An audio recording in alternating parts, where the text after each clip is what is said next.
بسم الله الرحمن الرحيم لا حول ولا قوة إلا بالله العلي العظيم الحمد لله رب العالمين وصلى الله على سيدنا ونبينا أبي القاسم المصطفى محمد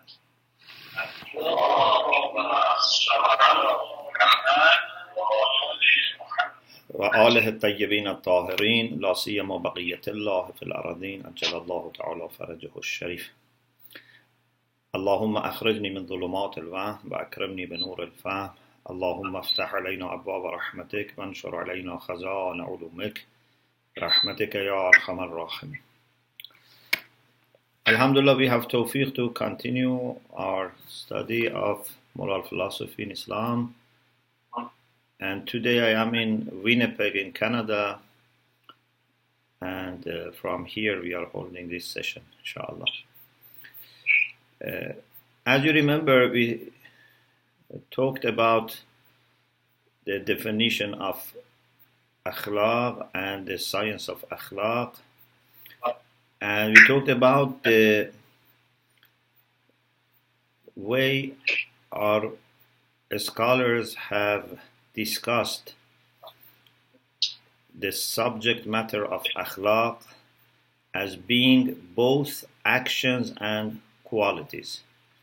It's not just actions and it's not just qualities, although they give more preference to qualities and sometimes they may only mention the qualities, but both are needed. So here I have 2 points to mention. One point is about what we find in some discussions about akhlaq, that they speak as if every action originates from a corresponding quality. For example,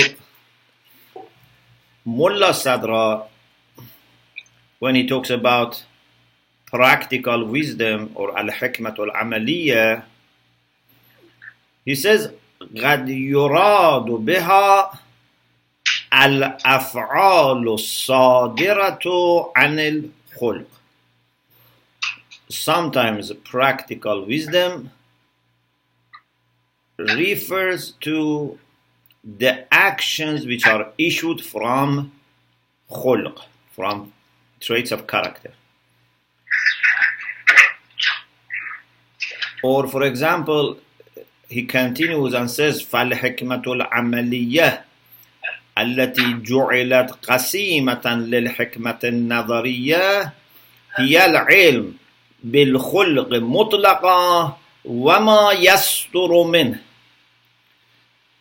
So practical wisdom, which is used as opposite to theoretical wisdom, is the science about khulq, about traits of character, and ma yasturu min, whatever comes from that.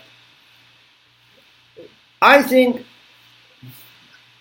this doesn't mean that every action necessarily originates from a certain quality. You cannot say a generous act originates from quality of generosity. Why?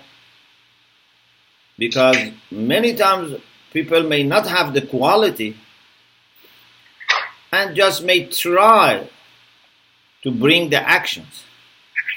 Even, our ulama, when they want to tell us how we can achieve certain quality, they say one of the ways is to keep practicing, to keep doing, and then inshallah you will develop that quality. For example, someone is not generous, he should keep inviting people, helping people, giving them money, offering them food, so that he can establish the quality of generosity. So we cannot say generous act always comes from quality of generosity. So if people like Mullah Sadra say al-ilmu bil-khulq mutlaqa wa ma yasturu min, maybe they refer to general cases, not all the cases, that someone has a quality and actions come from that. Or maybe he doesn't mean that particular quality. Maybe by khulq he means character, not the particular quality. If you say just character, then it makes sense. Because even if I have no generosity as a quality, but my generous actions originate from my character. Especially if you remember the ayah, قُلْ كُلٌّ يَعْمَلُ عَلَى شَاكِلَتِهِ. So, whatever we do is not irrelevant to our character. But shakila is not just, of course, moral character. Your beliefs, your ideas, your identity, and your previous actions as well as character all create your shakila, your scheme. So, this is one point that I wanted to clarify, that you don't need to always have a quality so that you can bring the actions which correspond to that quality. Actually, many times can be the opposite. In order to have a quality, you keep doing something in relation to that quality so that you can achieve that quality. The second point is, although, as inshallah we will discuss, different schools in ethics may have different understanding of what makes an action good or bad, right or wrong, moral or immoral. The same about, even maybe people from the same school, sometimes they may have disagreements. But when it comes to qualities, it seems that, first of all, there is no doubt that everyone accepts that we human beings have good qualities and bad qualities. We have virtues and vices. And secondly, although they may have lots of differences of opinions about actions, but when it comes to qualities, you see more similarity between ethicists. For example, if you ask, is this action good, this action not good, people may have different opinions. For example, is abortion good or abortion is not good? Is white lie, you know white lie?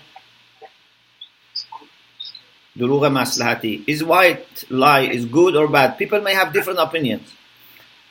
But when it comes to qualities, you see ideas are more and more closer.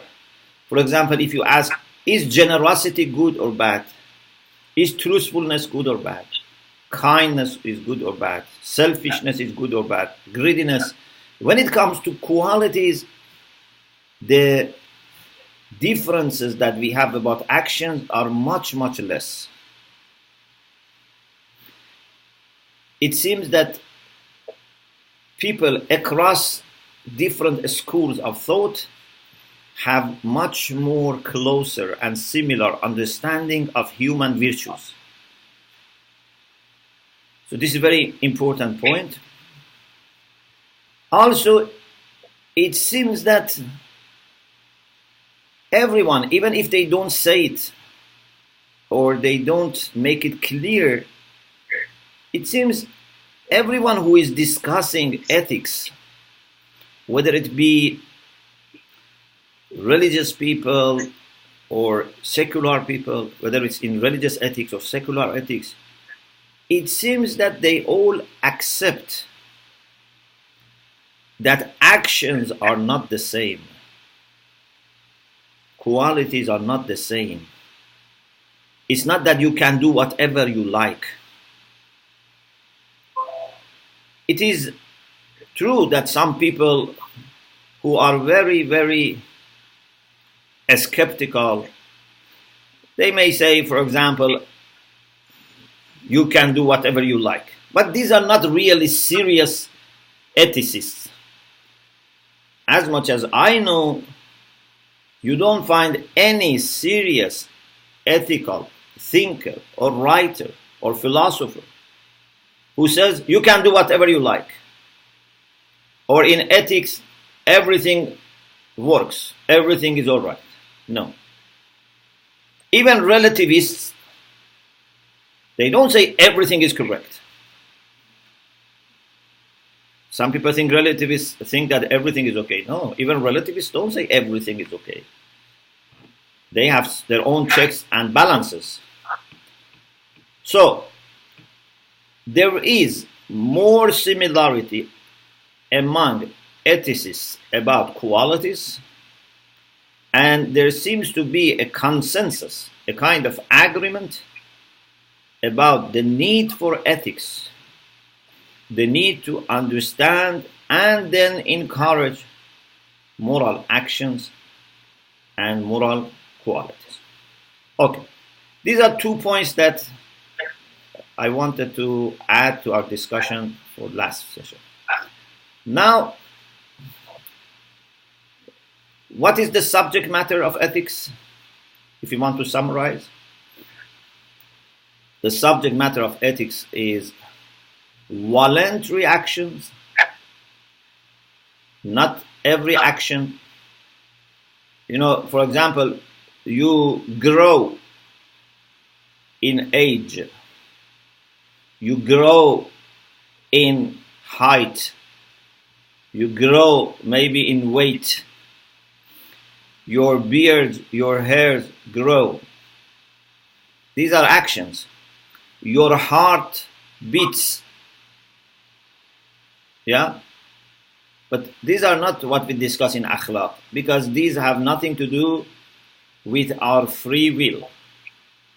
We talk in akhlaq about al-af'alul ikhtiyariyah, about voluntary actions. Also, we talk about those traits of character that we have control over them. Please be very careful. You know, there are traits of character that I achieve them, or I don't achieve them. Maybe I am brought up like this. For example, in my family, in my school, in my upbringing, they have trained me to be a very generous person. I didn't do anything. Or maybe I have a natural disposition to be generous. You know, there are people who naturally have certain qualities. For example, there are people who are very innocent, very pious, very sincere, just naturally. So, are these discussed in akhlaq or not? If it is something that I have brought up with, or I have natural disposition, the answer is anything that you have a role in either obtaining it or maintaining it, that can be discussed in akhlaq. So maybe something I didn't obtain it, but it's up to me to stop it or maintain it, to keep it or leave it. I have control. Okay? So this can be discussed in akhlaq. Because even the qualities that you have from childhood, still as an adult, as a responsible person, you may lose them, or you may keep them, or you may strengthen them, you may weaken them. So this can be discussed in akhlaq. Or even some actions. Maybe you do it naturally. For example, breathing. When I am talking to you, without thinking, I am breathing.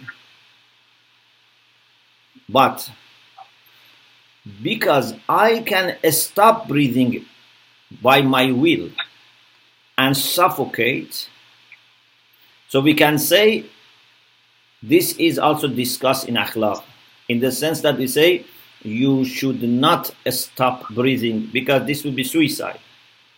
So although breathing was not moral because it was happening naturally, but to stop it, it's in your control. And therefore we can discuss this in akhlaq. So any quality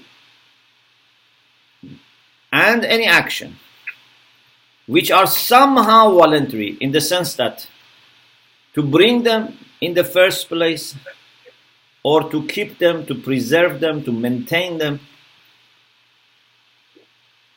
depends on your decision. So this is what we can discuss in akhlaq. Anything that has nothing to do with your will, your irada, cannot be discussed in akhlaq. There is also a point here which is very important. And I have discussed this in the last chapter of my book, Ethical Relativism. There is a difference between morality and customs. You know customs? Adab or rusum. Adab or rusum or customs are not necessarily related to morality, although morality can have judgment about them. This is very important discussion for ethical relativism. But here, because we are discussing subject of akhlaq, I briefly discuss this. You know, in some societies, when there is funeral, people have this custom that they put on black dress. In some other societies, they may put on white dress.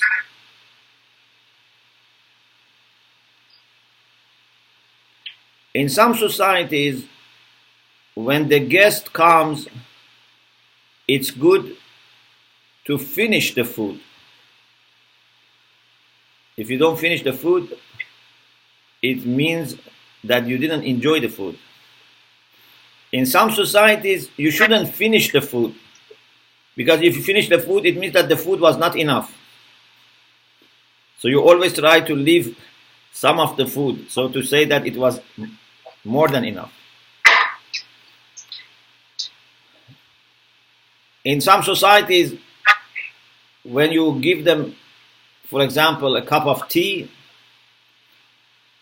when they don't want any more, they put the cup upside down. So that it means you don't bring new cups of tea for me. In some societies, they don't do that. What are these? These are customs. These are cultural regulations that bring uniformity to the society. Instead of me and you thinking when there is funeral, when someone has died, what should we put on? We have a norm. We put on black, for example, in our culture. In another culture, they may put on white. We have a norm for how to treat our guests, how to show respect to your guest, how to show appreciation to your host. We have customs. These customs are not necessarily moral norms. You have to be careful. These customs are not necessarily involving moral value. As long as they work and they bring uniformity, they avoid confusion and conflict, they are okay. It's like driving. You can drive on the right side of the road or left side of the road. It doesn't make difference as long as everyone does the same. This is different from akhlaq. This is customs. As I said, this is a very important discussion for ethical relativism, because sometimes people refer to these cases and they want to say values are relative. This is not about values. These are customs and these are social norms, if you want to call it norms, social regulations, but sometimes they may conflict with moral values. Then you have to be careful. Or sometimes you may do it in the way that they have moral value, so you can encourage more. But sometimes they're totally the same. So this is something that I wanted to raise here when we talk about the subject of akhlaq, to make you aware that it's not that everything that people do is a matter of moral practice. It can be just customs, although morality may have something to say about it. The next thing here is about the significance of akhlaq. Both knowledge of ethics and observation of ethics are very important. Even knowledge of ethics is very important, because when you study something and your mind is engaged with that, not only you understand better, but also you have more motivation to observe that. So it's very good you study akhlaq, you read books on akhlaq. Of course, it doesn't guarantee, because if we are not careful, it may become a habit. You can be a teacher of akhlaq and don't pay any attention to what you read or say or write. But in a good condition, for a person who is searching for virtues, a study of akhlaq is very helpful. This is why with some friends we introduced MA in moral ethics and moral philosophy in Payam Noor University many years ago, and alhamdulillah became a subject all over Iran, in Iran's higher education system. First, of course, alhamdulillah, we started this in Qom, but then with some friends we introduced this to Payam Noor and then other universities, then later a PhD in moral philosophy. There are many journals on moral philosophy. So it's good, alhamdulillah, there's discussion. For people who really are concerned about their akhlaq, their ethics, these discussions are very good. You understand better and you become more alert and more motivated. But they don't guarantee. If someone is careless and heedless, he may have 10 even books on akhlaq and doesn't benefit at all. So we encourage people to study akhlaq, but we say they have to be careful. But also we encourage more people to practice akhlaq. And akhlaq is one of those sciences which has value by itself. You know, there are sciences, disciplines that are instrumental, like logic. In definition of logic, you remember we used to say آلة قانونية تعصم مراعاتها الذهن عن الخطأ في الفكر. We said mantiq is آلة قانونية, is an instrument, but not like a tool that mechanics use. Is آلة قانونية, is a kind of rules and regulations that help us as a tool.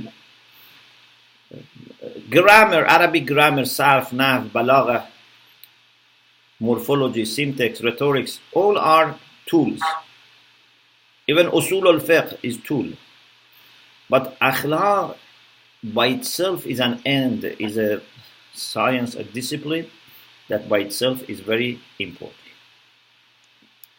There is a quotation I have here written down from the late Allama Sha'rani, rahmatullah alayh. He has commentary on Usul al-Kafi. In his commentary, volume 8, page 289. He is showing his dissatisfaction about the fact that unfortunately people don't pay attention, and perhaps he means by people also scholars, seminarians. They don't pay attention that much to the science of akhlaq and practice of akhlaq.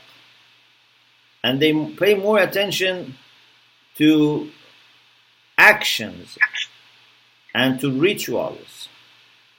He says, وَالْعَجَبُ أَنَّ النَّاسِ تَرَكُوا عِلْمَ الْأَخْلَاقِ وَالْعَمَلَ بِمَا يَقْتَضِيهِ هَذَا الْعِلْمِ. Al-Ajab, it's surprising that people have left aside the science of ethics and acting according to what this science requires. وَاقْتَصَرُوا عَلَى الْأَعْمَالِ الظَّاهِرَةِ. And they have just limited their attention to the physical, to the external, outward actions. وَظَنُّوا انحصار السعادة الأخروية فيها. And they think just by doing these actions they would have eternal happiness and felicity. They thought Akhirah depends only on observing these actions. If you just observe Risala, that's enough. You have to observe Risala, but it's not enough. وَلَا يَهْتَمُّونَ بِتَزْكِيَةِ النُّفُوسِ مِنْ مُهْلِكَاتِهَا عُشْرَ مَا يَهْتَمُّونَ بِإِزَالَةِ النِّجَاسَةِ عَنْ أَثْوَابِهِمْ. You may think this is an exaggeration, but it's not an exaggeration. You look at yourself and other people. Throughout the day, how much time and attention you spend on tahara, najasa of your body and clothes, and how much you pay attention to the purity of the heart. He says, لا يهتمون بتزكية النفوس من مهلكاتها عشر ما يهتمون بإزالة النجاسة عن أثوابها. They don't give even 10% of attention that they give to cleaning their clothes, their dress from najasa, to purifying their soul from destructive traits of character. وَهُوَ مِن مُذِلَّاتِ الْفِتَنِ. And this is one of those deceptions that deceive people. قال الله تعالى يوم لا ينفع مال ولا بنون إلا من أتى الله بقلب سليم. The day neither money nor children would benefit except the one who comes to his Lord with pure heart. So we have to have pure heart. Or لَن يَنَالَ اللَّهَ لُحُومُهَا وَلَا دِمَاؤُهَا وَلَكِنْ يَنَالُهُ التَّقْوَى مِنْكُمْ. When you offer qurbani, a sacrifice, you slaughter a sheep or goat or cow or camel, it's not that the flesh, the meat, or the blood would reach Allah subhanahu wa ta'ala. These are worldly and remain in this world. What can reach Allah subhanahu wa ta'ala, what can rise to Allah subhanahu wa ta'ala is your taqwa, your piety. Or وَنَفْسٍ وَمَا سَوَّاهَا فَأَلْهَمَهَا فُجُورَهَا وَتَقْوَاهَا قَدْ أَفْلَحَ مَنْ زَكَّاهَا وَقَدْ خَابَ مَنْ دَسَّاهَا. The only thing that can secure your falah, your success and happiness, is tazkiyatun nafs. So, walakin, Allama Sha'rani says, walakin iqbaluhum ala al-fiqh annama wa liqurb masailihi min al-mahsusa. You know, Allama Sha'rani was a mujtahid also. And, for example, Ayatollah Hasanzadeh Amuli used to study Jawahir in fiqh with him. He was a mujtahid also. He was a filsuf, he was a great alim. So he says people have more attention to fiqh لِقُرْبِ مَسَائِلِهِ مِنَ الْمَحْسُوسَاتِ, because the issues which are discussed in fiqh are closer to mahsusat, those things that we can perceive with senses. We can see, we can hear, we can touch, we can smell, are more apparent and more clear for people. وَكَوْنُهَا أَقْرَبْ إِلَى الْفَهْمِ وَالْعَمَلِ. They are nearer to understanding and action, because it's something that day to day, even hour to hour, you are dealing with. Also, يظهر العدالة والفسق بالأعمال الظاهرة دون الملكات. Even in fiqh, when we want to say, for example, who is adil, who is just, so that I can say prayer behind him, because we have no access to the soul of the people, to the heart of people, to malakat of people, the qualities that they have, you say, okay, if someone doesn't commit sins, he's adil. وَالْحُقُوقُ الْمَالِيَّةِ يُحْفَظُ بِالْفِقْهِ وَيُطْلَبُ بِأَحْكَامِ. Also, financial duties that we have, we understand it through fiqh and through rulings of fiqh.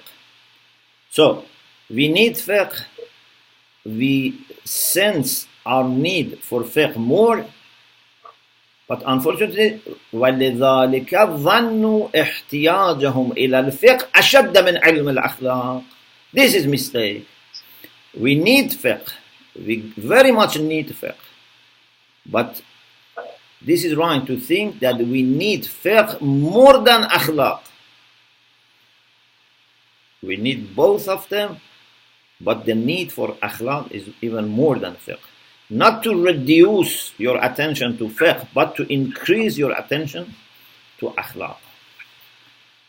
So, this is about the necessity of having akhlaq. Also, I have a quotation here from Tahdhib al-Akhlaq by Miskawai. He also says something very interesting, which summarizes ideas of other scholars. He says, أما أن هذه الصناعة هي أفضل الصناعات كلها أعني صناعة الأخلاق. This صناعة, this discipline of akhlaq is the best, the most privileged discipline,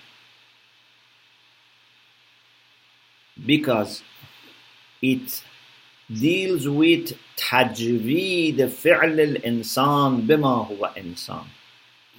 صناعة الأخلاق تعني بالتجويد. Tajweed means to make it better, to improve. to improve actions of people. Al-insan bima huwa insan. It can be man, woman, any job, even maybe any religion. You can benefit from akhlaq. حتى تصدر عنه أفعاله كلها تامة كاملة من غير فكر ولا روية. To the extent that your actions then originate and are issued from you completely, perfectly, without being in need of thinking. So you so much think about akhlaq and train yourself and develop virtues that then your actions easily come from you and in a very good manner. For you, it's not difficult to be truthful in action, to be generous in action, to be kind in action. You understand and you do it easily. Clarity and ease are very important. If you are not clear what you should do, you may make mistake. Or if you don't find it easy, then sometimes you may stop. In this process, we want to have clear understanding and also ease of action, so that things come very naturally.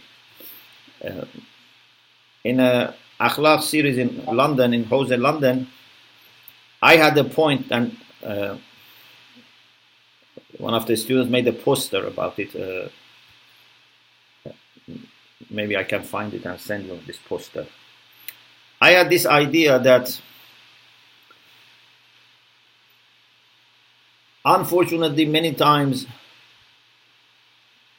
the way we behave is like you have a dried tree, but you bring artificially green leaves and some fruits and put on this dried tree. If someone looks from distance, says, "MashaAllah, what a nice tree. It has these fruits, green leaves." But if you go closer, you see these are all artificial. And they cannot last long.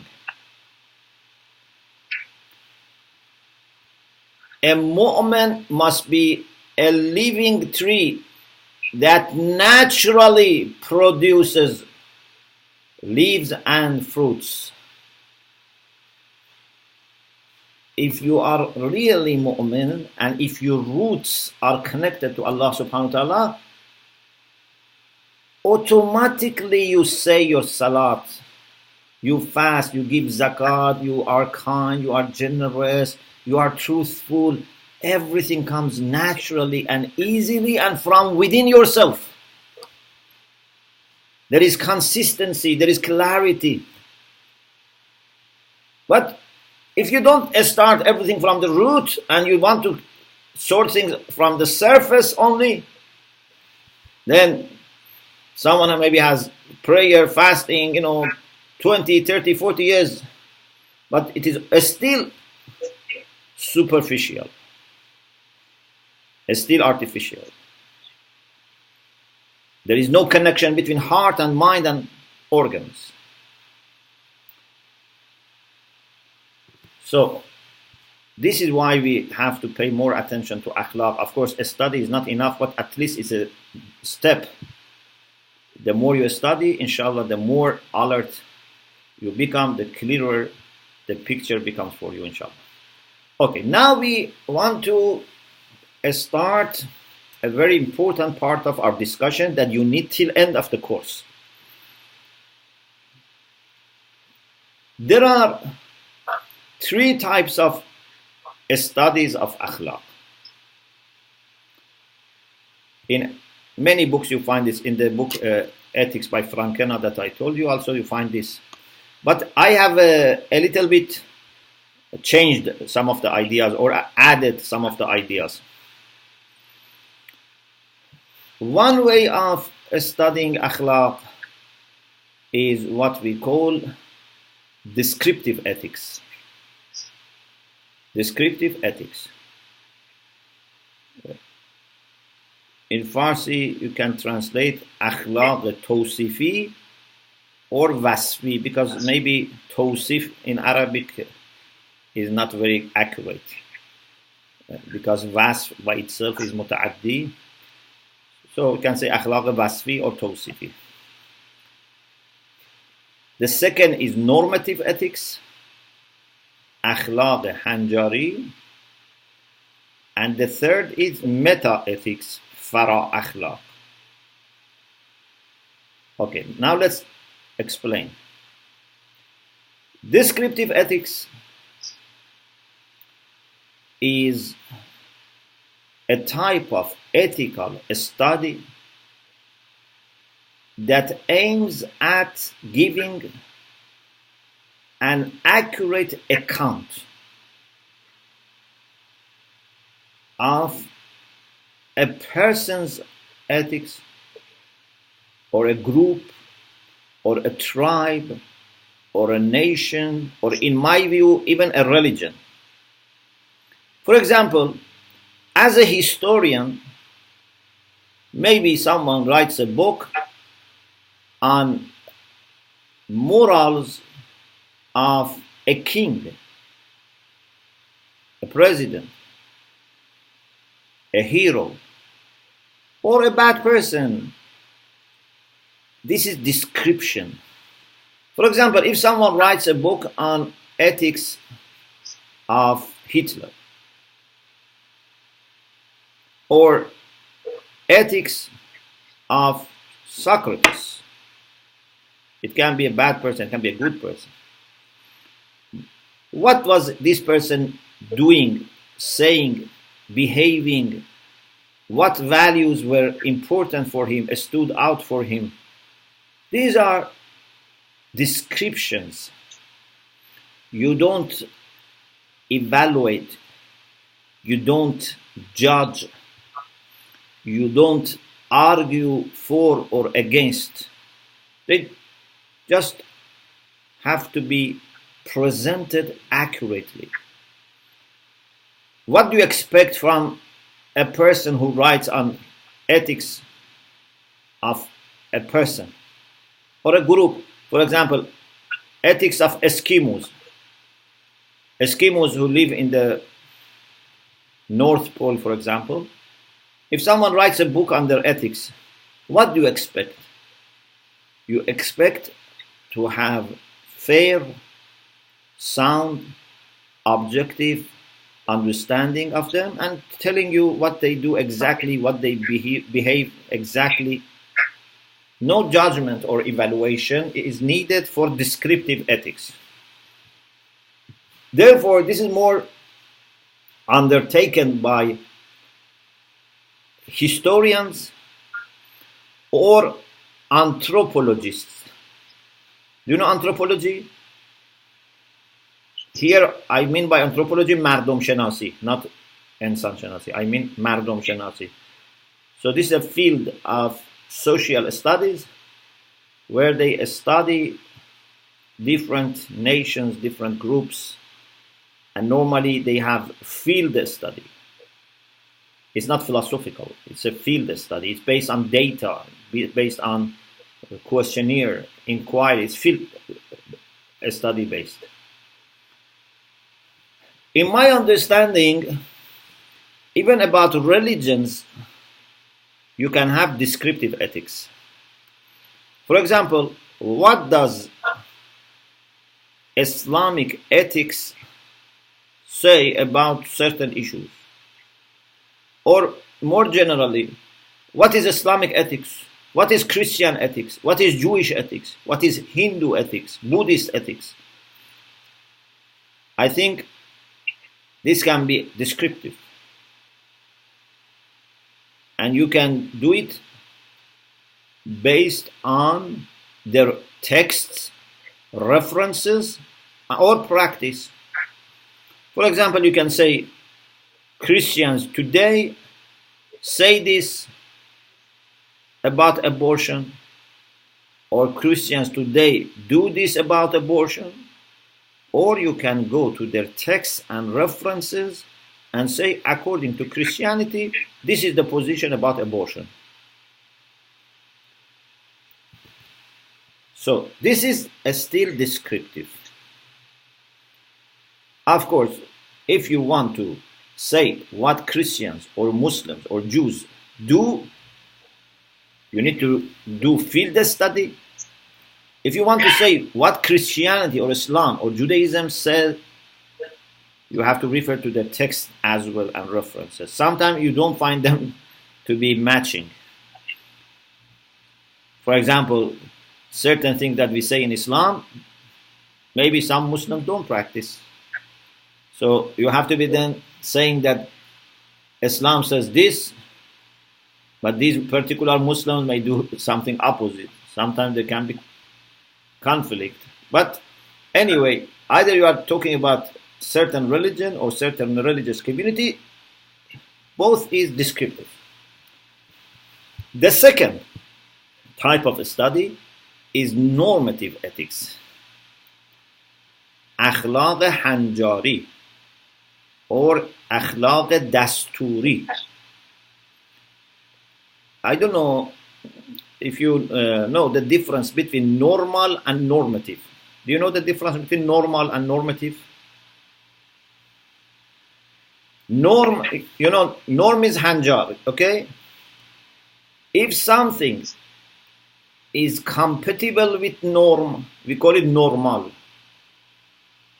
Okay? Behanjar. If something is according to the norm, we say it's normal.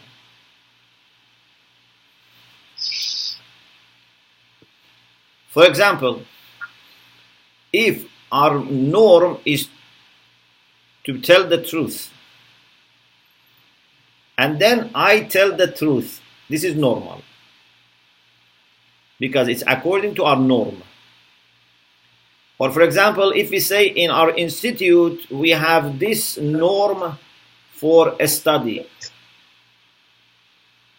For example, you have to be there few minutes before the class starts. If we say this is the norm and you are there few minutes before the class starts, this is normal. Do you understand? And normal is different from ordinary. Do you understand the difference between normal and ordinary?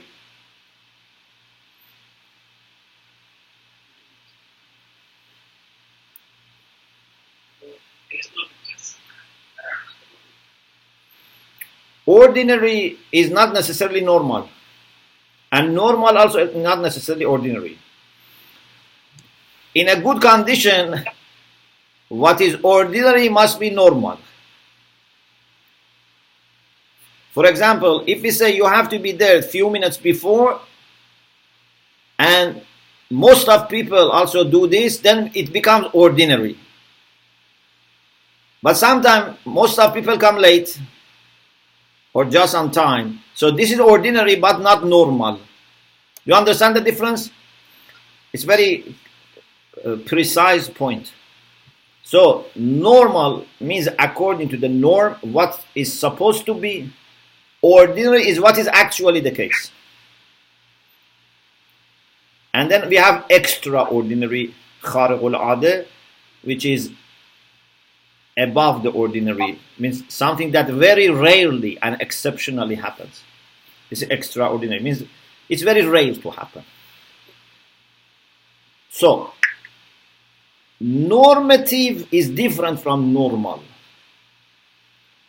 Normative means gives the norm. It's more than normal.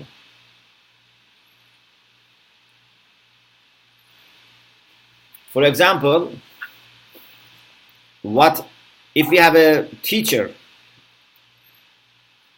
that we follow his way of behaving, then his behavior becomes normative. He establishes the norm for us. You understand? It's normative, means gives the norm. So normal is compatible with norm, but normative means gives the norm. So why we call this normative ethics? Because we want to give you the norms. How? By arguing, by reasoning, by discussion, not just description. Because in description, you can just describe what is norm in that particular person's ethics or groups or religion's ethics. But here they want to clarify, either in a general way, what makes an action good, or in a particular, what makes this action good or bad. Why this action, like for example abortion, is good or bad. It's not enough to say this is practiced, this is said, this is written, because here we want to rationally, intellectually argue and explain to the people who may not agree with us in our religion or ideas. They may not belong to our culture. Everything is based on reasoning. This is normative ethics. Then we have meta ethics, or what they call it, analytic ethics. In some books they call it analytic ethics, akhlaq tahlili. Here we go one step further. So instead of discussing whether telling the truth is right or not, we discuss what does right mean, what does wrong mean, how we come to understand things in akhlaq. Is there any relation between facts and out, between is and out in akhlaq? Are moral values universal or relative? What are moral propositions? What is moral truth?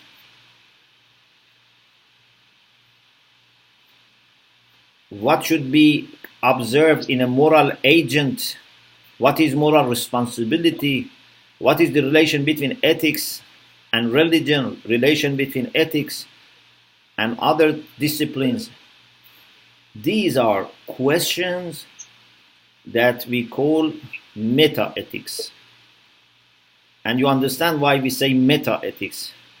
Because this question naturally come later. The first thing you face and come across is descriptive. Then you start arguing and reasoning, it's normative ethics. But after doing normative ethics, more fundamental questions come about moral concepts, moral propositions, moral judgment, moral reasoning, and this is leading to meta-ethics. This is why you find this the more modern, more recent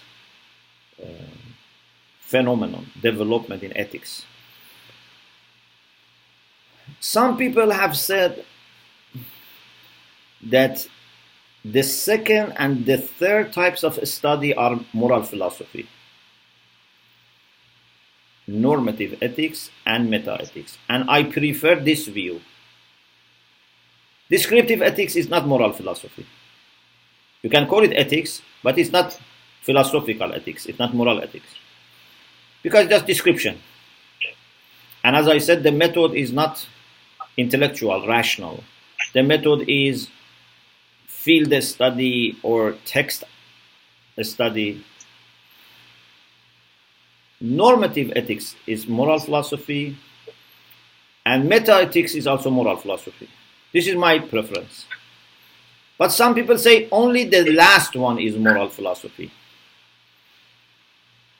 Meta-ethics is moral philosophy. And this is more for people who believe in analytic philosophy, falsafi tahlili. You know, in analytic philosophy, philosophers very much try to clarify concepts because they believe all the problems start with misunderstanding, and they try to clarify concepts. And analytic philosophy is more a matter of explaining, elaborating the concepts. So these people believe that only the third type of study is moral philosophy. But I believe that both of them are moral philosophy, normative and meta-ethics. So, inshallah, in this course, we will try to study both, but of course, the most important to begin with is normative ethics. There are different ways to start a study of normative ethics. I prefer to start with this classification because I think this is very much related to the normative ethics. You know, you can classify, you can divide something in different ways. For example, you can divide Muslims according to their gender. Okay, Muslims are men or women. You can divide Muslims according to age. So there are children, there are teenagers, there are middle-aged people, there are old people. You can divide Muslims according to their ethnicity. There are Indian Muslims, there are Iranian Muslims, there are Arab Muslims, there are, I don't know, African Muslims. You can divide Muslims in different ways. But in your view, what's the most relevant way of dividing Muslims if you want to study Islam?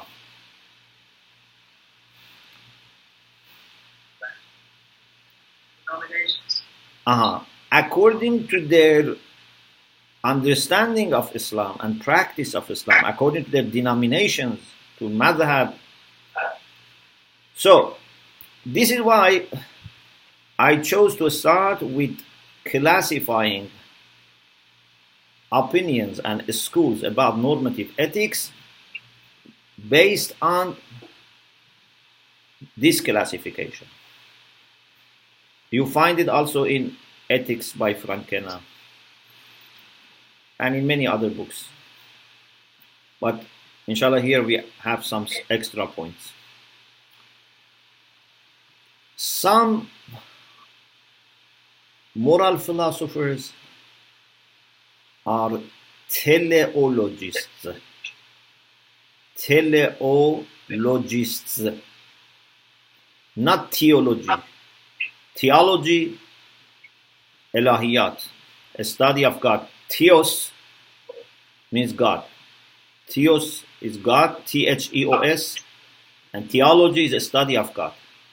But this is teleo, not theo. Teleology and teleologist means a study of ends, qayat. We call them qayat gerayan. Qayat geravi teleology, teleologist qayat gera. This is one major view. Teleologists believe that an action becomes good if it leads to good consequences, good outcomes, good results.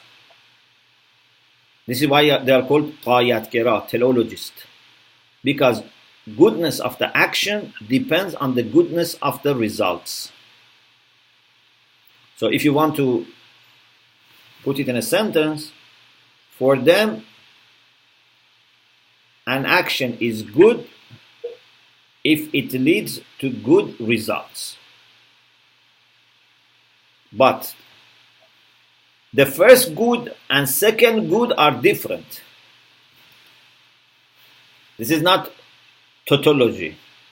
You know tautology? In Hamani. This is not tautology. You say, okay, you say good action, good result. So you didn't define. No. The first good and the second good are different. A good action means a morally good action. A morally good action leads to good results, but good results are defined outside morality. You know, this is I make things very simple, but this is a result of many years of thinking, because you don't find maybe this very clear in the books. So, a good action means a morally good action is the action that leads to good results, but the second good is something that you define outside morality. It's not morally good. For example, maybe we say good result is welfare, refah. Good result is pleasure, lazzat. Good result is nearness to God. Good result is self-realization, khod shukufai. Good result is peace, internal peace. So, where do you define good result?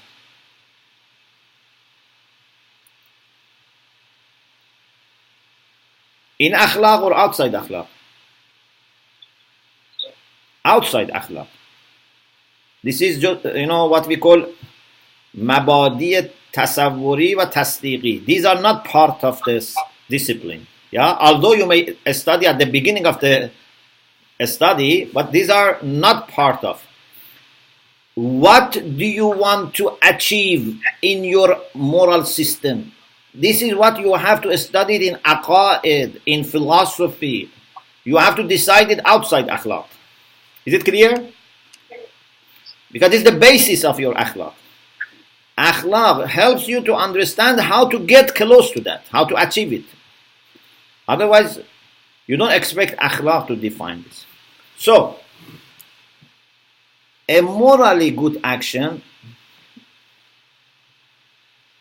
is the one that leads to good results. But good results are to be discussed outside. And here we have many different views. So teleologists themselves are different. Because some may say the good result is welfare, pleasure, nearness to God, human perfection, self-realization, peace, and so on and so forth. There is another difference between teleologists. Can you guess?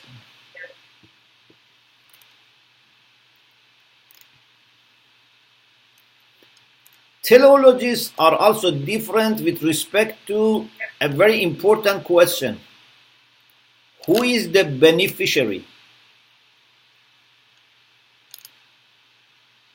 Good results for whom? Who is going to benefit? It's a very important question. For example, you say pleasure. Pleasure of whom? So they are divided into three groups. Teleologists are divided into three groups. Egoists, altruists, and universalists. Egoists are those who say that good should be for the agent egoist. خودگرا. خودگروی egoism. So according to egoists, the person who does the action should benefit. Of course, I have said in my notes that it doesn't need to be the person only. It can be a group. For example, if a political party wants to do something moral, according to egoism, would be something which is good for that party and members of that party. It's not necessarily one person. Ego can be one person, ego can be one group, ego can be one nation, ego can be one class. Class in sociology, class. So, the beneficiary is the person who is doing the action of the group. Altruists, which comes from altruism, are those who say the beneficiary should be others. If you do something for your own benefit, this is not akhlaq, this is not ethics, according to them. Ethics starts when you have concern for others and want to benefit others. Maybe even you don't benefit at all. Or sometimes maybe you have to sacrifice your own benefit for the benefit of others.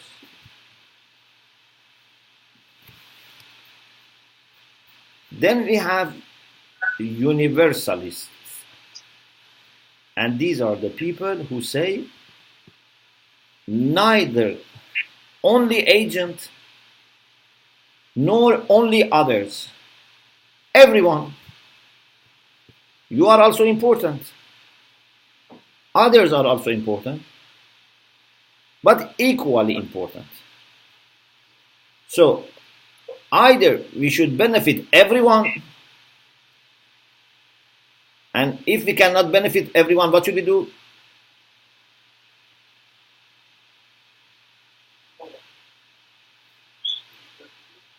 We should try to benefit as many as possible.